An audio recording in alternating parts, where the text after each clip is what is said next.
চুয়াডাঙ্গায় দেশের সর্বোচ্চ তাপমাত্রা 42.7 ডিগ্রি সেলসিয়াস রেকর্ড করা হয়েছে। এ সময় বাতাসের আর্দ্রতা ছিল 48%।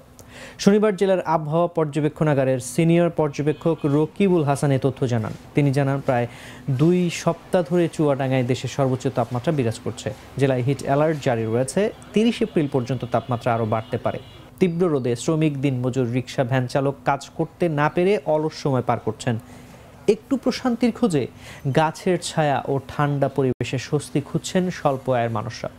বেলা বাড়ার সঙ্গে সঙ্গে রাস্তাঘাটে লোকজনের চলাচল সীমিত হয়ে পড়েছে।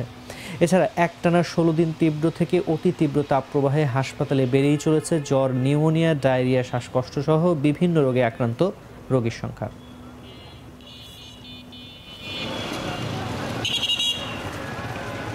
গাওয়াত জ্বলি যাচ্ছে, রোদে যাওয়া যাচ্ছে না, মাথা জ্বলি যাচ্ছে, মানুষের শান্তি নেই, অশান্তি, খুব গরম পড়ছে। আর রোদের হাঁকার কি, গা হাত পা জ্বলিয়ে ছাই ছাই হয়ে যাচ্ছে। গাছের ঘরে বসছি, তাও গাওতে ধুমে উঠছে। অসুস্থ মানে টিকা যাচ্ছে না, গরমে টিকা যাচ্ছে না, বাড়ি ঘরেও টিকা যাচ্ছে না, এত পরিমাণ গরম।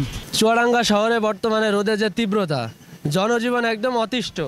অতিরিক্ত রোদ, তারপরে আপনার যে তাপ প্রভাব, ছাদে বাতাস হচ্ছে, বাতাসগুলো কিন্তু অতিরিক্ত গরম। রোদ তো একটা স্বাভাবিক বিষয়, প্রতি বছরই রোদ পড়ে, কিন্তু এইবার রোদ একটু বেশি, ঠিক আছে, তাই কষ্ট একটু বেশি হচ্ছে। আসলে যাদের খুবই দরকার, মানে জীবিকা নির্বাহনের জন্য, মানে বাইরে বেড়ানো ছাড়া উপায় নেই, তারা ছাড়া আর বাইরে কেউ তেমন একটা